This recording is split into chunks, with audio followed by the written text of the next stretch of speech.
kuitunza hiyo Sabato, wapate tumaini la wokovu, kisha wapate ondoleo la dhambi.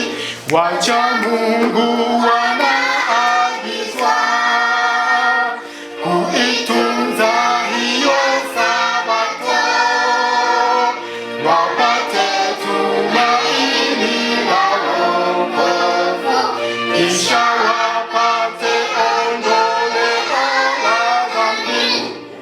Amen. Ishara ya pekee kwa watu wote wanaokiri na kumpenda Mungu, kuzishika amri zake zote, kwa jinsi hiyo wahesabiwa haki.